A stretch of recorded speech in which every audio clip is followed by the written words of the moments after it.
Veo ahí algunos que están ingresando recientemente. Vuelvo a reiterar mi agradecimiento y a la vez pedirles que sea muy dinámico. Es decir, si tienen alguna pregunta, inmediatamente vemos si se puede solucionar o si no, les pediré investigar todos para ver, para que sea de, de mayor aprovechamiento para el aprendizaje de ustedes y por qué no decirle.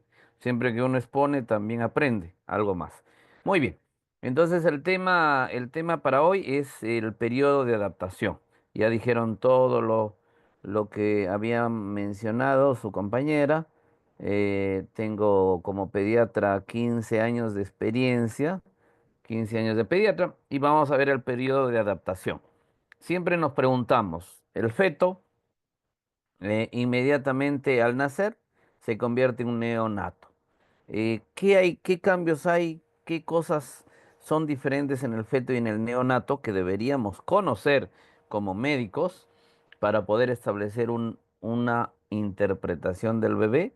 Y frente a cualquier patología, cualquier signo o síntoma que nos pudiera iniciar una patología a lo cual podemos estudiarla, identificar como tal.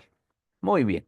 Entonces, el periodo de adaptación realmente empieza desde mucho más antes, desde el embarazo, donde identificamos que una gestante está con algún signo de presión arterial, preeclampsias, infecciones urinarias, etcétera, así como también toda la generación anterior. Es decir, vemos qué enfermedades hay en la familia, como es lo que ya ustedes saben de preparar una historia clínica. Es cierto, pues, que es la misma persona al nacer y unos segundos atrás que era feto, ¿no? Hay que ponernos a pensar. Todo empieza, pues, con la ovulación. La ovulación vemos que el ovario permite la maduración de un óvulo por mes. Pero, ¿qué está pasando en el otro extremo anatómico? En el otro extremo anatómico vemos, pues, que parece que Ya está. Unas 450 millones de espermatozoides van en búsqueda de el óvulo por el olfatorio bioquímico que se llama, así como por ejemplo algunos componentes moleculares. Miren cómo vemos que estamos acercándonos al cuello uterino. Inmediatamente todos compiten por llegar. ¿Hay trampas en el camino? Por supuesto que sí. Por ejemplo, la densidad del moco. Miren cómo ahí hay barreras ya en la secreción ácida alcalina del moco cervical, que ya es una traba para muchos de estos espermatozoides. Pero unos tantos llegan a avanzar por el endometrio en camino justamente para encontrarse con el óvulo. Miren cómo la geografía, por decirlo de alguna manera, la histología cambia y cómo en uno de los dos espacios que va a ser la entrada a las trompas uterinas, unos ciertos millones de espermatozoides logran pasar y atraviesan eso en búsqueda, como dijimos, del óvulo. La trompa de falopio obviamente preparada para movilizar este óvulo o posteriormente huevo cigoto. Miren cómo cambia, ya tiene las fibrillas, ya tiene el pseudo estratificado para que podamos movilizar esa célula gigante que es el óvulo, esa célula formada, fecundada que va a ser el huevo cigoto hacia el útero. Miren cómo vamos avanzando y próximamente en el tercio medio de la trompa uterina, por lo general, encuentran a la célula gigante que es el óvulo. El óvulo además está rodeado de una corona radiada, que es una protección en el camino para para las noxas que se puede encontrar y otro también para seleccionar. Antes se veía pues que el espermatozoide más veloz, el primero que llegaba, era el que llegaba a la fecundación. Los estudios actuales nos dicen que el óvulo también selecciona qué espermatozoide puede o no puede llegar por movimientos moleculares. Miren cómo acá el espermatozoide bota la hialuronidasa, que es una enzima para poder atravesar esa corona radiada inmediatamente logra atravesar y posteriormente la membrana celular del ovocito, es que es el único y queda impermeable para todos los demás espermatozoides. Una vez que entró el pronúcleo masculino, es decir, la cabeza del espermatozoide, eh, vemos que se despoja de la cola, que ya no tiene sentido porque ya llegó a su objetivo y por lo tanto suelta el pronúcleo masculino, que es la serie de cromosomas que tenemos, un grupo N de cromosomas, porque cada una de estas células se ha originado de meiosis tipo 1, tipo 2. Una vez que hay este encuentro de dos núcleos, tanto masculino como femenino, vemos pues que se da el famoso crossing over. El crossing over es el intercambio genético en los cuales ya vamos a tener los cromosomas 2N y miren cómo inmediatamente se dividen dos en cuatro en forma de mora, en forma de mórula, de tal manera que va dividiéndose inmediatamente en camino hacia el útero. Al útero vemos por los estudios que al séptimo día va a quedar anidado, es de la facilidad de estos cilios que hablamos para que podamos pensar que cae al útero, al endometrio, y donde por reacciones bioquímicas, una comunicación permanente entre esta mórula y el endometrio va a colocar, va a fijarse internamente en el endometrio de tal manera que ya queda fijo ahí, se comienza a formar el sincitiotrofoblasto, el citotrofoblasto, y lo que conocemos con las tres láminas embrionarias, que son el ectodermo, mesodermo y endodermo. Inmediatamente, al ser todo dinámico, la capa del ectodermo se va formando una línea media, que es la línea media neural, el tubo neural que se va a formar posteriormente. Y miren cómo este tubo neural va a tener un poro craneal y un poro caudal. El poro craneal aproximadamente el día 21 es el cierre de este poro craneal y va a ser el que va a desarrollar todo el telencéfalo, es decir, el cerebro primitivo en inicio y posteriormente con las vesículas cerebrales, toda nuestra organización neurológica y 2 días después aproximadamente el tubo neural caudal, que cuando no se cierra adecuadamente por algunas otras teorías que actualmente nos dicen que no es dependiente solo del ácido fólico, va a dar el mielomeningocele. También vemos que a la tercera semana aproximadamente, al 21 día, empieza el latido cardíaco. El primer latido cardíaco cumpliendo las funciones físicas del todo nada de Starling, otras propiedades físicas en las cuales el músculo miocárdico que se formó de dos tubos paralelos y que posteriormente va a dar toda nuestra circulación, en este caso embrionario y fetal, que ya vamos a ver que es diferente al neonatal, comienza el bombeo de la sangre, ahí vemos la ley del todo o nada. Una célula se movió, inmediatamente toda la parte muscular empieza a movilizarse como la ley del todo o nada. El músculo cardíaco se origina y comienza la circulación de la sangre y los vasos sanguíneos siguen originándose, todo lo que nos permite el desarrollo de las extremidades, de la cara, de las braquias, que ahora se llaman arcos faciales y no arcos braquiales como antes se conocía en embriología y que ustedes ya han llevado el curso. Inmediatamente se adapta al medio, alantoides, viene el desarrollo ya del líquido amniótico que comienza a producirse en mayor cantidad, el desarrollo embrionario con todo el desarrollo de la parte neurológica, cardiovascular, digestiva, etcétera, que se va desarrollando a la par con periodos críticos del desarrollo. Es decir, cada sistema neurológico, cardiovascular, gastrointestinal va a tener unos periodos muy lábiles en los cuales una noxa, una radiación, un medicamento no permitido puede originar malformaciones. Acordémonos de que de todos nuestros niños que nacen, el 4% puede llegar a tener una malformación congénita. En estudios tanto nacionales como internacionales es el porcentaje similar. A continuación vemos que sus extremidades comienzan a individualizarse en brazo, antebrazo, dedos, incluso uñas. Y miren cómo el desarrollo hasta este momento no es diferente a ningún mamífero. Todos somos similares. Las plácodas nasales comienzan a fusionarse, las pláculas de los cristalinos comienzan a tener sus cavidades propias, a tener su espacio y su lugar dentro del desarrollo embrionario. Y una vez que ya tenemos la formación de un ser humano con la finalización de la embriología, ya comienza el desarrollo fetal, que es solo el crecimiento de los órganos y sistemas. No sin antes decir que la parte neurológica tiene otro capítulo de estudio. Nuestras 86.000 millones de neuronas que tenemos en nuestro sistema nervioso central, en nuestro tubo digestivo, que es el segundo cerebro, que ya veremos en algún otro tema, se comienzan a desarrollar permanentemente.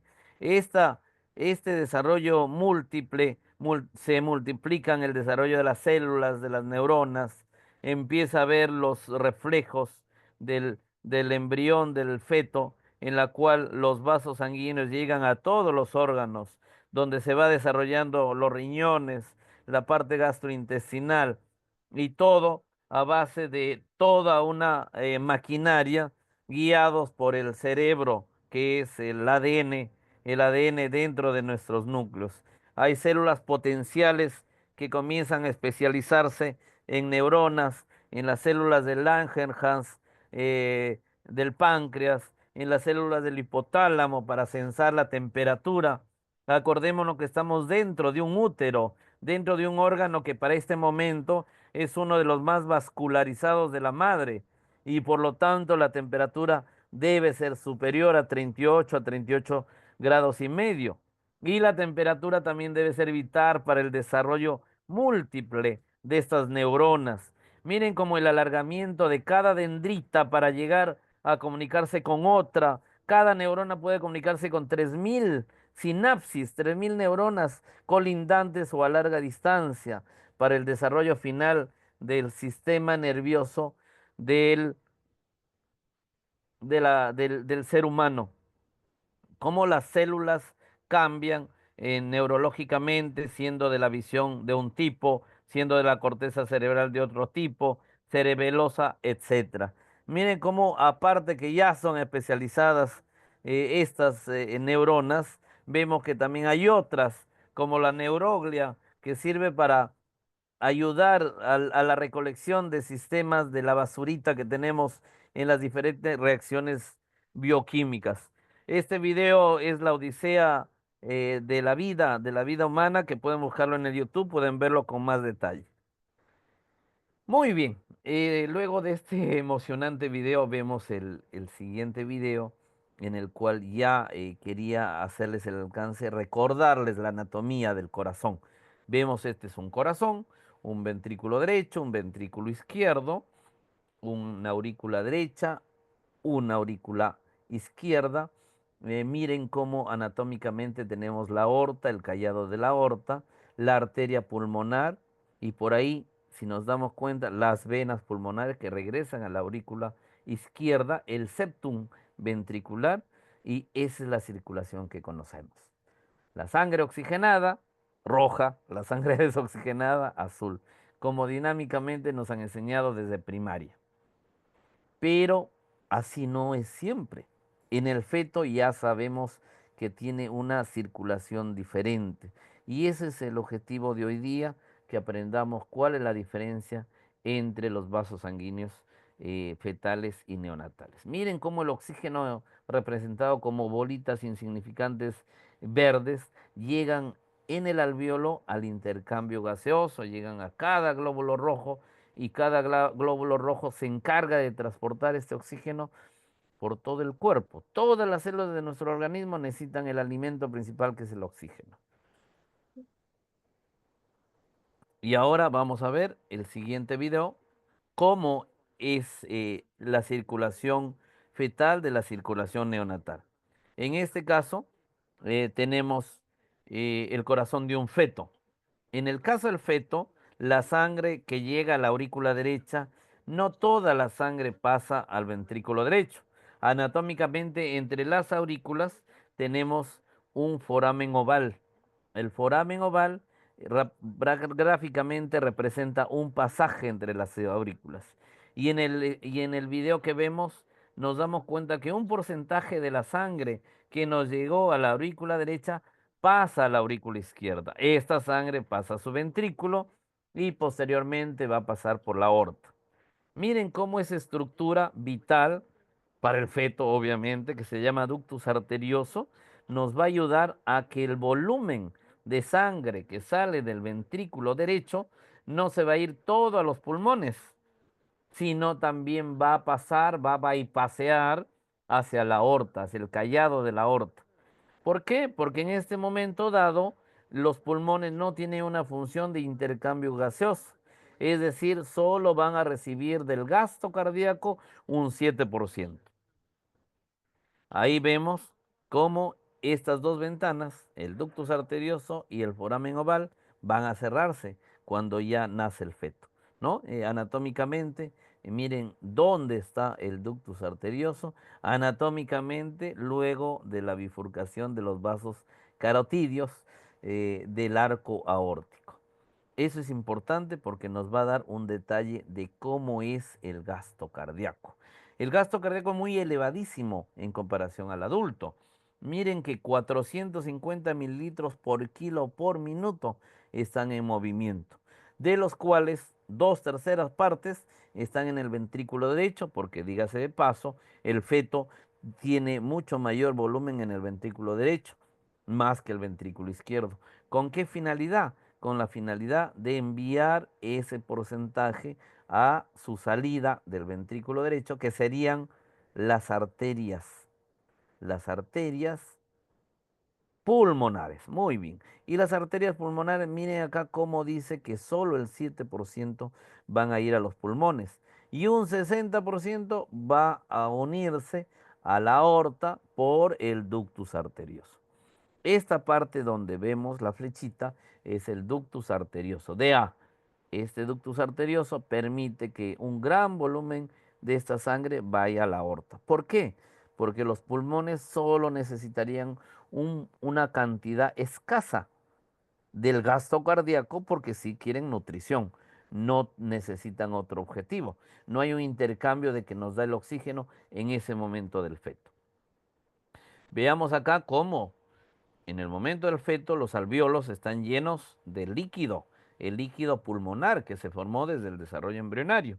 Pero los vasos sanguíneos que están alrededor son simplemente, están en vasoconstricción. Vamos a ver posteriormente, cuando nace el bebé, cómo estos vasos sanguíneos se van a dilatar. También es importante conocer que cómo es la circulación en el útero, en la placenta. La aorta de la madre se divide en la arteria ilíaca y de la ilíaca van a formarse la arteria uterina. Y la arteria uterina es la que va a nutrir a los lagos placentarios. Acordémonos que el intercambio para la placenta es a base de lagos. Hay una mezcla de esta sangre en los lagos y posteriormente van a originarse como vasos sanguíneos que absorben esta sangre y van a llegar al cordón umbilical, dos arterias y una vena. Eso es lo normal. Miren cómo las esferas verdes son el oxígeno. Acordémonos de ese detalle.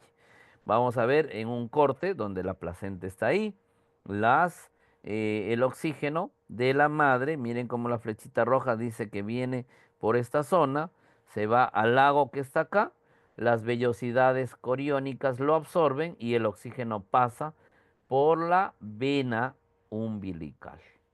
Esta vena umbilical es el vaso sanguíneo del feto que más oxígeno tiene. Pregunta de exámenes. Es el vaso sanguíneo fetal más oxigenado. Pero mire lo que pasa cuando hay una contracción uterina. Supongamos que este niño está a término y hasta en el momento que la mamita ya comienza a tener sus contracciones.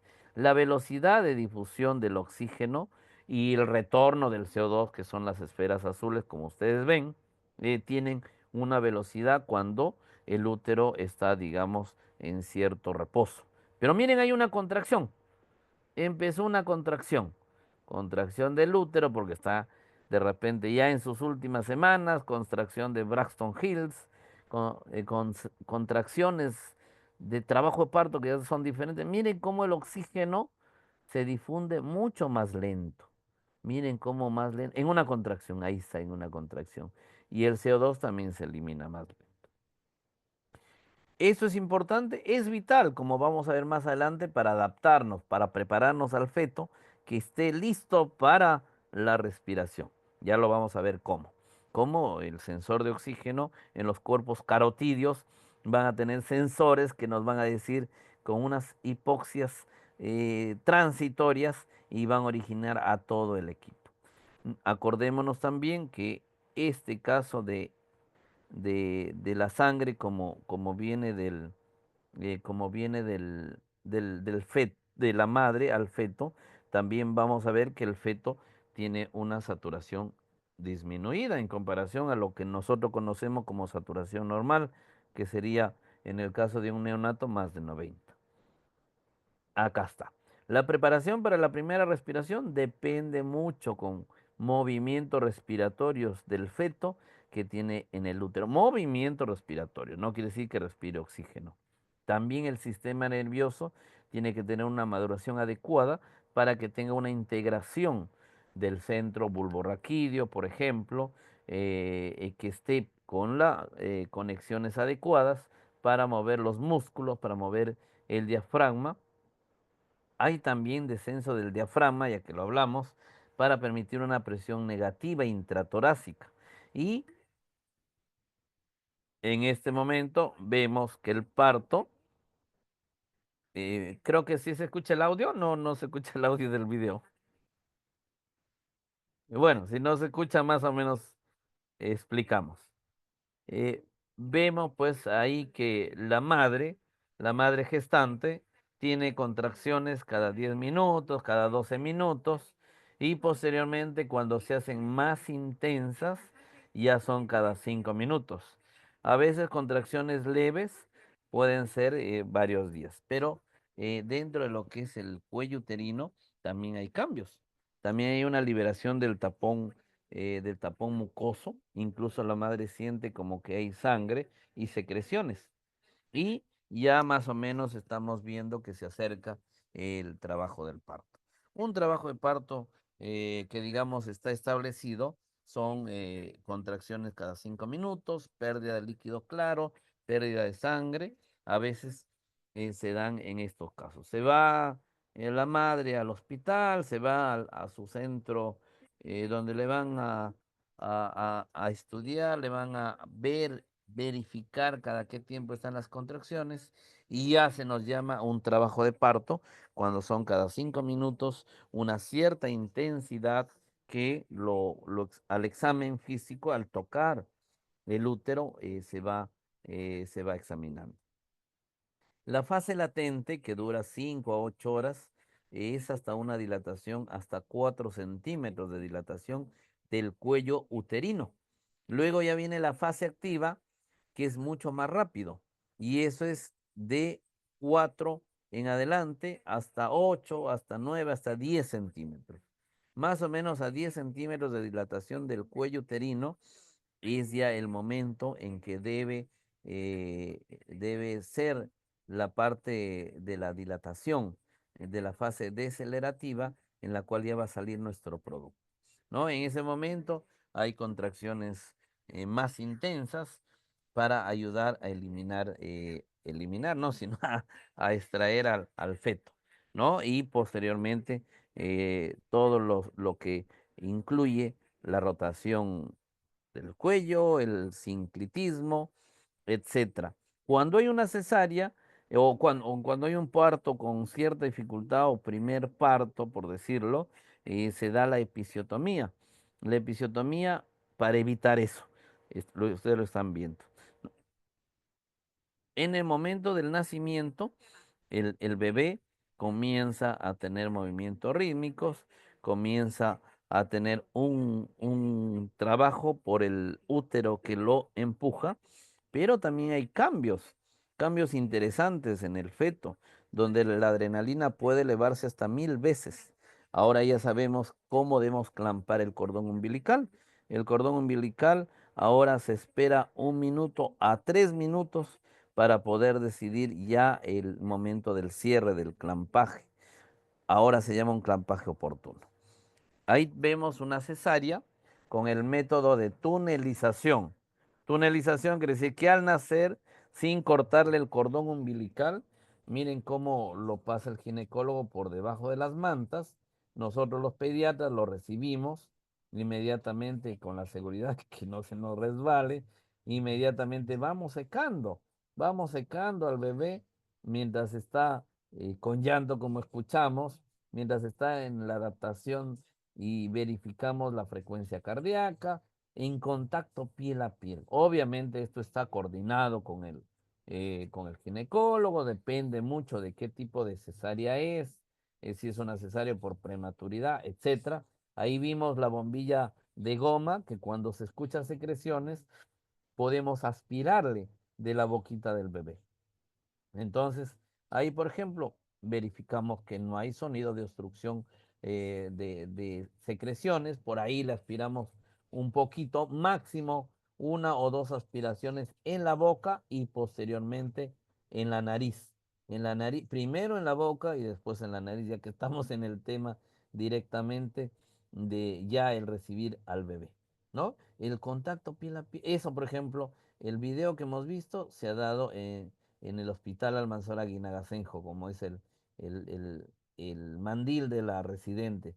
Pero ya acá también podemos hacerlo en las clínicas, en donde hemos manejado también el contacto piel a piel del bebé inmediatamente al nacimiento.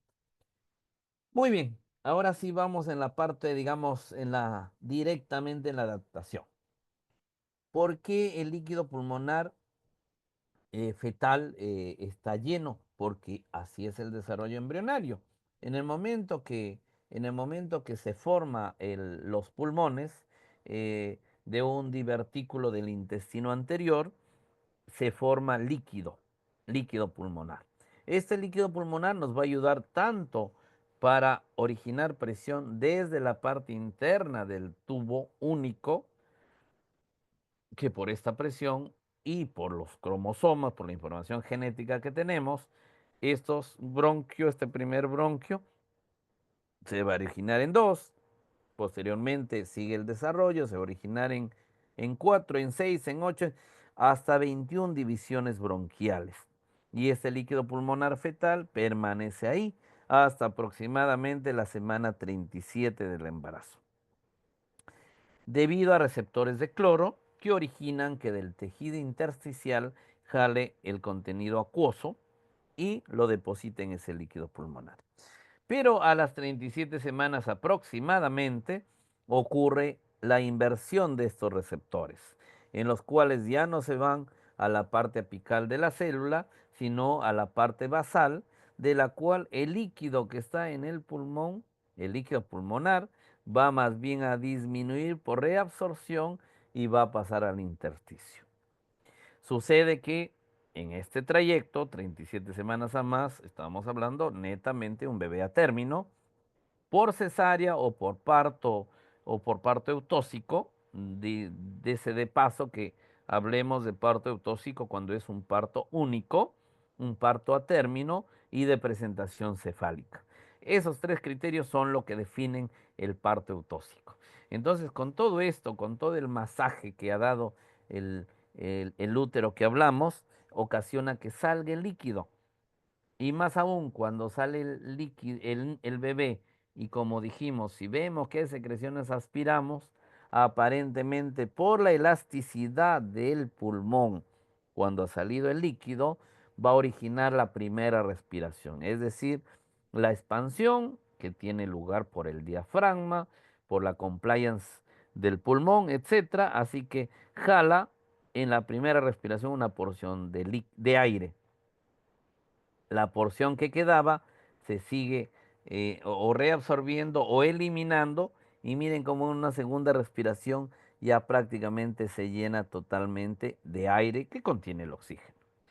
Y este oxígeno, al ir a los vasos sanguíneos por absorción, van a estos vasos sanguíneos, lo que estaban vasocontraídos, van a originar un nivel basal, que es el nivel que ya va a estar. Por ahí de repente lo podemos llamar vasodilatación. Y de tal manera que miren, imaginémonos qué volumen de sangre había acá y ahora qué volumen de sangre va a haber acá. De tal manera que si nos acordamos del gasto cardíaco que teníamos, 7% creo que se acuerdan. Uy, perdón, se me fue. A ver, vamos a el 7% del gasto cardíaco que era en este momento en el feto va a originarse hasta 7 veces más de volumen, de tal manera que cuando ya nace el bebé va a llegar el gasto cardíaco al 50%, que es lo que sabemos que la circulación mayor y la circulación menor son equidistantes, equilibradas, ¿no? Entonces, recordando, los vasos sanguíneos se llenan, pasan por el ductus arterioso. Miren cómo los vasos de la arteria pulmonar van, pero miren cómo las venas pulmonares llevan a la sangre y de la placenta viene y la sangre se nos mezcla. Es decir, en el feto ocasiona una serie de mezclas sanguíneas, oxigenada y desoxigenada. ¿Qué pasa cuando nace? Miren lo que va a cambiar cuando nace. Esos vasos tan acortados de las venas pulmonares ya se dilataron.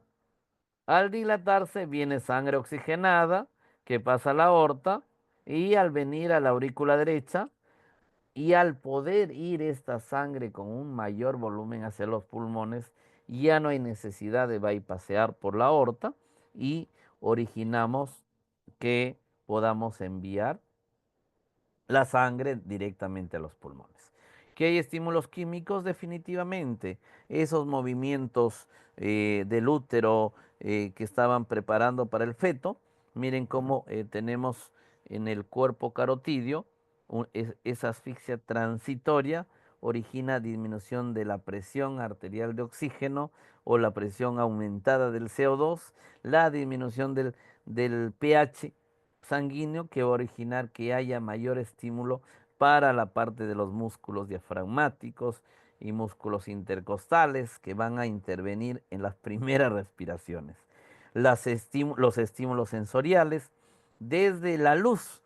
Imaginémonos que dentro del útero hay una disminución absoluta de luz, ¿no? Auditivos, los sonidos. También en una sala de partos hay mucho digamos, mucha bulla, ya es diferente a cómo estaba. Se dice que un bebé dentro del útero es como cuando estamos en la piscina, debajo del agua, no escuchamos similar a como cuando vamos. El cambio térmico, imaginémonos adentro, hablamos de que estaba a 38, 39 grados el feto. Sale y depende mucho en qué sitio nace el bebé. A veces nacen en sitios de invierno, pero ya se ha establecido en todo sitio donde debe nacer un bebé, la sala debe estar a 26 grados. La compresión misma por el canal del parto elimina el líquido pulmonar fetal.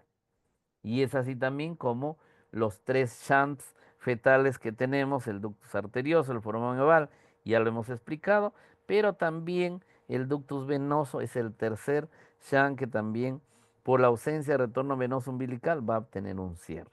Así como el sistema nervioso, un niño no solo la mamá tiene trabajo de parto, no solo la mamá tiene dolores de parto, sino el bebé, el atravesar ese canal del parto que tiene que mover la cabecita a un lado, a otro lado, origina que la epinefrina se nos eleve tremendamente.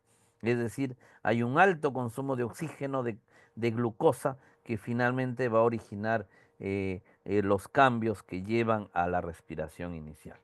Así como tenemos cambios inmediatos, como son la circulación, la parte respiratoria, también tenemos cambios a mediano y largo plazo, como son el sistema nervioso central, la parte renal, gastrointestinal, inmunológico, hepático.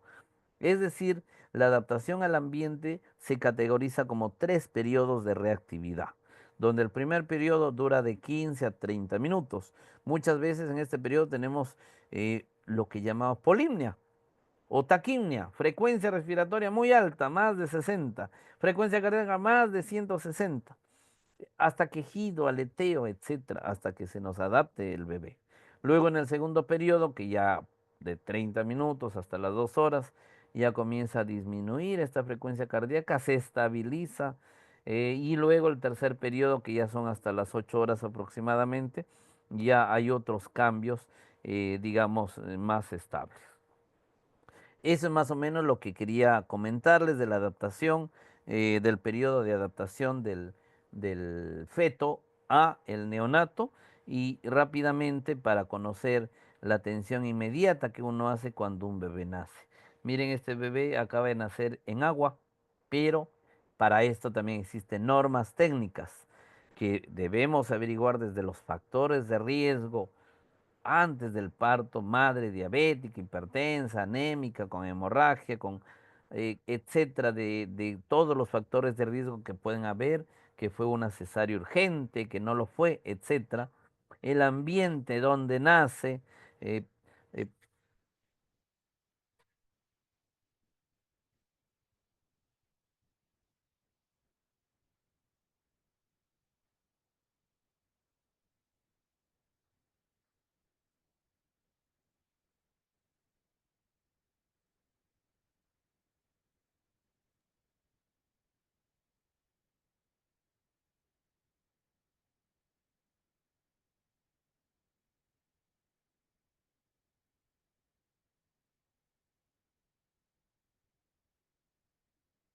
ya está registrado el bebé.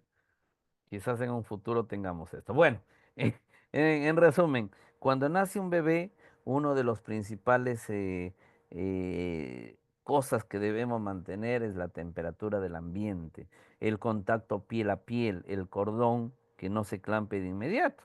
Eso, como ya lo vimos en el primer video, bueno, acá lo estoy repitiendo, es también, se puede dar en una cesárea sin ningún problema, lo podemos examinar directamente en esa condición. El contacto piel a piel es vital dentro de la normotemperatura, del control térmico neutro que debe tener en el pecho de la madre. Eh, Aspirarlo, examinarlo mientras se pueda. Claro, si tenemos un niño con malformaciones congénitas que deberíamos evaluarlo, se puede trasladar a la cervocuna en un ambiente térmico neutro. Bueno, eso y hay una foto con un recién nacido de oso polar. Por ahí en algún momento tuve la experiencia de reanimar a un picaflor que se chocó en una pared de mi casa, pero bueno, ¿qué debemos conocer o qué debe estar pendiente la persona que recibe un bebé? Conocer de reanimación neonatal. La reanimación neonatal puede ser vital para que frente al riesgo de un nacimiento podamos darle nuevamente el confort, la reanimación, el volver al latido cardíaco. A veces los niños nacen con bradicardia severa, incluso paro cardíaco. El 90% de todos los neonatos no hay ningún problema, pero siempre va a haber dentro del primer minuto que un 10% puede comenzar a respirar solo con el secado, pero hay un porcentaje, un 4% que va a necesitar un manejo especializado. Y cada vez más se trata de que ustedes como estudiantes de medicina, como próximos colegas médicos, sepan al menos la reanimación cardiopulmonar básica, porque la necesidad de asistencia no siempre se puede predecir. Muchas veces el embarazo va de lo mejor, todo eso, pero viene el momento del nacimiento y se tiene que prevenir. ¿No? Siempre por ahí pongo este video, estas imágenes, donde la colega, creo que se llama Cenicienta, la médico, la doctora Cenicienta, en un baile que tuvo, le pregunta a su pareja y le dice, ¿cuáles son las 4 preguntas prenatales? Y el novio se queda, ¿qué? Se retira. No te vayas. Y la Cenicienta le dice, pues cuál es la edad gestacional esperada, el líquido amniótico es claro, hay algún factor de riesgo adicional y cuál es nuestro plan para el cordón umbilical. Lo ideal es que el cordón umbilical se clampe luego de que deja de latir, 2 o 3 minutos, para una reserva de hierro que pueda tener nuestro bebé. No, muchas veces no se da eso. En caso de una HIV, madre con HIV, en caso de una incompatibilidad de grupo factor, madre RH negativa, eso son, digamos, las contraindicaciones. Entonces también hay que conocer en qué momento hacerlo y qué no hacerlo. Siempre verificar el equipo, siempre. Nosotros mismos debemos verificarlo. Muchas veces tenemos ahí la bolsa autoinflable o lo que conocemos por su marca más conocida, el Ambú, y pensamos que está todo ok. Nosotros mismos debemos verificar si es que está bolseando adecuadamente, si cuando yo bolseo el aire va por la mascarilla que debemos tener, incluso el tamaño de la mascarilla si está bien. No, tenemos ahí, miren cómo el equipo, la servocuna, tiene oxígeno inmediatamente. Ahí hay un corrugado que nos va a dar el oxígeno que está conectado a la bolsa autoinflable, al ambú, para que pueda darle en caso de que sea necesario. Tenemos al costado un saturómetro, ahí que también es importante ponerle a nuestro bebé en el brazo derecho, que es la circulación preductal, ¿no? ¿Y qué tenemos que estar verificando? Calentar. ¿Por qué? Porque el bebito no puede perder la temperatura, es decir, nuestro ambiente debería estar a 26 grados centígrados, de repente nuestra servocuna, y si no tenemos servocuna, porque muchos hospitales o bueno, centros médicos no lo tienen, hay que ver cómo nos adecuamos de repente con una lámpara. ¿Y cómo debemos despejar vías aéreas? Debemos tener la bombilla flexible. ¿Cómo auscultar? Tenemos que tener estetoscopio. Oxigenar, deberíamos saber con qué oxígeno vamos a tener que darle. Porque a veces sigue siendo la ventilación de los pulmones la medida más importante y eficaz para que el bebé se reanime. Si nosotros, por ejemplo, encontramos a una persona tendida en el suelo en la calle, un adulto, por lo general es problema cardiológico. Pero en neonatos, siempre la primera medida, la más importante, es la que, la que estamos frente al desarrollo para esta reanimación, ¿no? Entonces, miren cómo adecuadamente ventilándolo con las normas actuales, 2020, miren cómo el objetivo ya tenemos de saturación en ese cuadrito, que vamos a ver más adelante, que debemos identificar si el bebé es a término, etcétera. El pensamiento tardío, ahora ya se llama oportuno, que debemos darle. Ahora, incluso si el bebé necesita oxígeno, como pueden ver en esas imágenes de esa revisión de hace algunos años, se puede hacer en una mesa que obviamente cada hospital debería prepararlo para dar la reanimación sin cortar el cordón umbilical. Miren cómo acá no está cortado el cordón umbilical y le estamos brindando oxígeno y reanimando al bebé. La temperatura también es muy importante. Sabemos que perdemos calor por conducción, convección, evaporación y radiación, siendo la más importante la radiación, miren, 43%. Y la más común, la evaporación. La evaporación, muchas veces por no secarle bien al bebé con mantas precalentadas, que es como debemos recibirlo a nuestro bebé, muchas veces la evaporación continúa. La conducción, a veces lo pesamos a nuestro bebé en la balanza de metal fría. Y por más que sea unos segundos para pesarlo, eso por conducción podríamos originar pérdidas de temperatura. Miren cómo las ventanas o las puertas que están cercanas a un niño donde está ahí, por cambio de fluidos de aire, por pérdida de convección, se puede bajar la temperatura.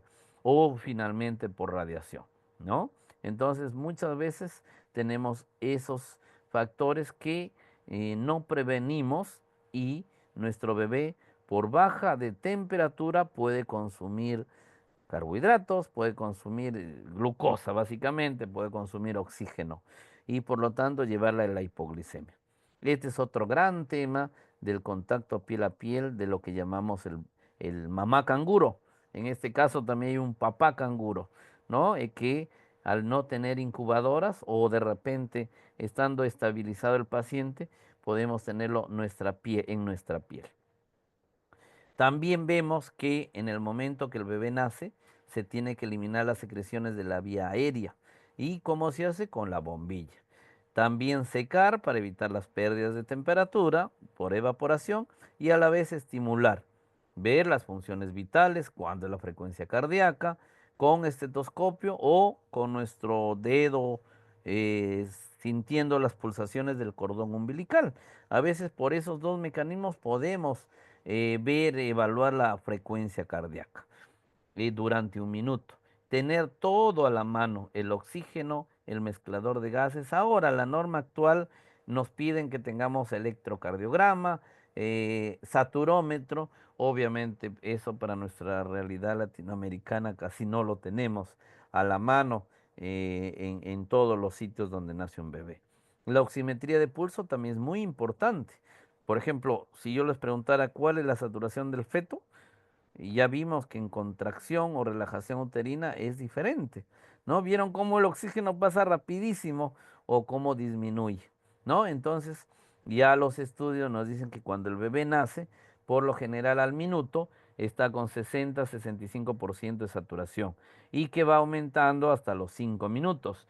Miren cómo a los 5 minutos recién llega a 80 y a 85% de saturación. Esto en la parte semiológica nos traduce como una acrocianosis, ¿no? Entonces, bien difícil que nuestro puntaje de evaluación del bebé al minuto o a los 5 minutos nos dé un 10 de Apgar. Casi siempre como puntaje máximo recibimos un 9 de Apgar, ¿no? Entonces, ¿cuánto satura el bebé al segundo minuto? Acordémonos. Empezamos en 60 a 65, segundo minuto 65. Y a los 5 minutos recién 80, 85. Muy bien. Dentro del otro que también es importante, la vitamina K. En la figura está un poquito, es el muslo izquierdo donde se pone la vitamina K, por si acaso. Se aplica en el tercio medio del músculo vasto lateral 1 miligramo la dosis, dosis única para evitar la hemorragia del recién nacido. Cuando cortamos el cordón umbilical, tenemos que verificar que tengamos dos arterias. Miren, chiquitita esta arteria. Y acá mire cómo grande el vaso sanguíneo de la vena. Acá también lo vemos. Una tripita la arteria y miren cómo ancha la vena umbilical. ¿Por qué? Porque ya desde que nace el bebé, en caso de que tuviera una sola arteria, se relaciona muchas veces con malformaciones abdominales o renales. Entonces, vemos que hay una sola arteria umbilical, tenemos que estar, digamos, apresurarnos a una ecografía que confirmen si no hay ninguna malformación renal o gastrointestinal. Luego ya lo pasamos a la evaluación. Estas son las tablas para prematuros que se llaman de Fenton. Depende de qué edad gestacional nacen, lo comparamos con su peso y ahí vamos a ver que si está dentro del percentil 10 al percentil 90, de acuerdo a la edad gestacional que nació, podemos categorizarlo, podemos darle el diagnóstico, en otras palabras, de adecuado para la edad gestacional. Si su peso es menor del percentil 10, lo llamamos pequeño para la edad gestacional. Si es mayor del percentil 90, grande para la edad gestacional. Entonces, de acuerdo a eso, es que damos estos diagnósticos. Recién nacido, adecuado para la edad gestacional. Recién nacido, pequeño para la edad gestacional. O recién nacido, grande para la edad gestacional. Actualmente, aparte de las curvas Fenton, también hay otras tablas como el Intergrowth 21, que simplemente colocamos esa palabrita en el internet, inmediatamente nos suelta las tablas. De más confianza, y dígase de paso, es el Fenton porque tiene mayor población estudiada. Mire cómo el Apgar lo pusieron ahí como mnemotecnia: apariencia, pulso, gestos, actividad y respiración. Apgar. Ya sabemos que el Apgar, bueno, Apgar fue una médica norteamericana, anestesióloga, que hizo estos puntajes para ver la viabilidad de los bebés. Al minuto se evalúa, no quiere decir que con el minuto de Apgar vamos a decidir si da reanimación o no. La reanimación se decide desde el momento, desde el primer segundo que vemos al bebé. Recibimos al bebé y vemos que no está vital, 2, 3 segundos lo trasladamos a nuestra fuente de calor, lo posicionamos, lo secamos, lo estimulamos, aspiramos secreciones, nuevamente estimulamos la parte dorsal, la espalda. Si no reanima, inmediatamente ya empezamos la ventilación a presión positiva. 20, 30 segundos ya debemos estar iniciando si es que hay necesidad de reanimar a un bebé. Es decir, el Apgar no tiene nada que ver con el inicio de la reanimación neonatal. Simplemente nos da el signo de vitalidad, el Apgar. Esta clasificación es de acuerdo al peso, recién nacido con bajo peso al nacer, todo bebé menos de 2.500. Muy bajo peso al nacer, todo bebé menos de 1.500. Extremado bajo peso al nacer, menos de 1.000. También tenemos la escala de Valar y la escala de Capurro para la edad gestacional. Es válido sobre todo cuando son más de 36 semanas.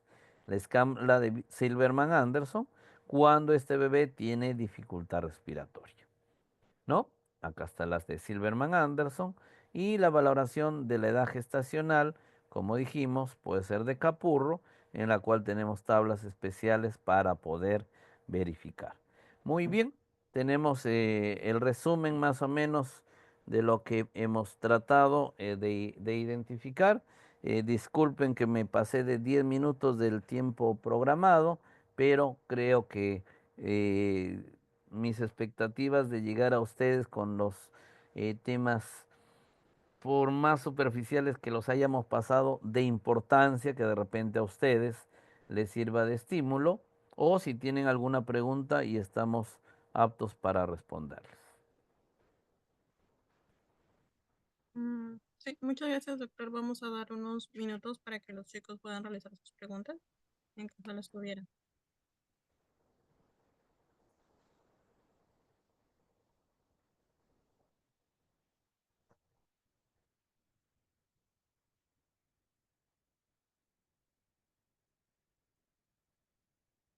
Si no lo pueden hacer o no se acuerdan por el WhatsApp, me lo pueden hacer.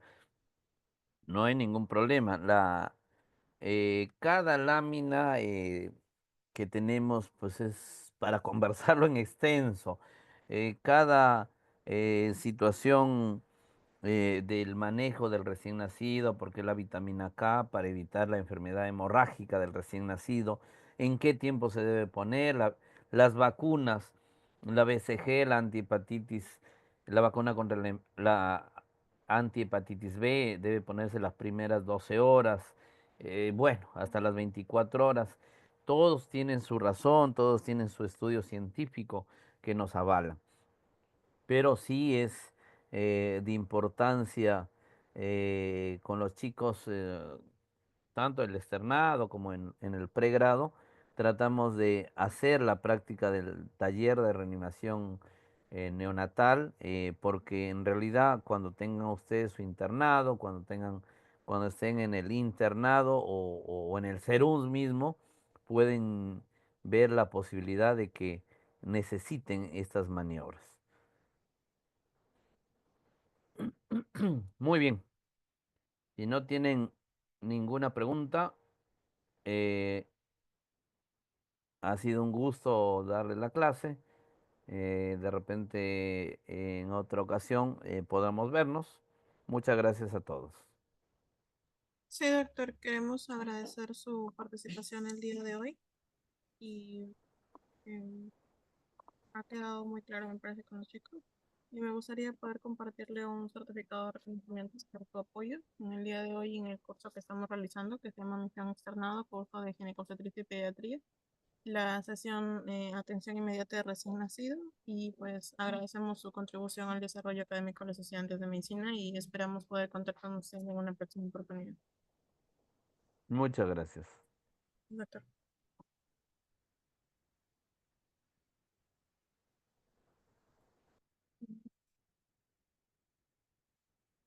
Chicos, no se vayan todavía.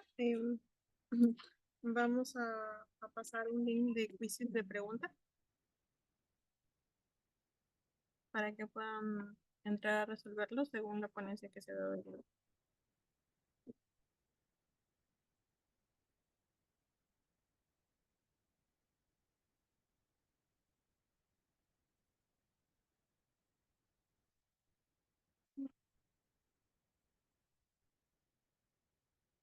Ahora acabamos de compartir en el grupo.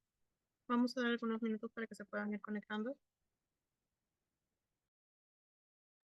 Solo son 5 preguntas y recuerden que el puntaje está siendo acumulativo. Al final va a haber un sorteo de 600 placas que contienen bancos de ENAM de salud y también el segundo lugar va a ser acreedor de resúmenes gracias a Fatalizas Estudios, principalmente de externado.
Chicos, mientras se van conectando, mencionarles que más tarde a las 9 de la noche vamos a tener la última ponencia de la semana de pediatría, la cual se titula Cardiopatías congénitas, principales tipos y manejo inicial.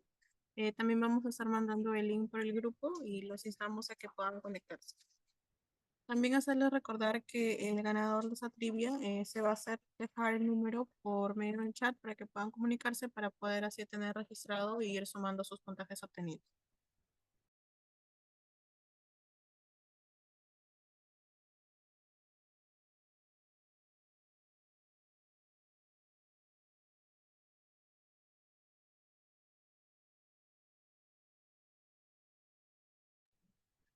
Ya chicos, entonces ya vamos a comenzar el quiz de una vez.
Listo chicos, ya tenemos ganador. Por favor, el ganador tiene que comunicarse el número que vamos a pasar ahorita por el chat. Bueno, los ganadores. Bueno, ganador. Y ya nos da sus datos, por favor.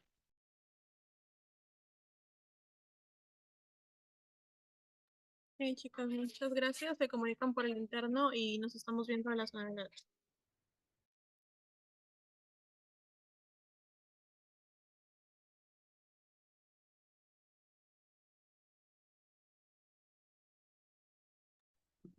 Gracias chicos. Chao.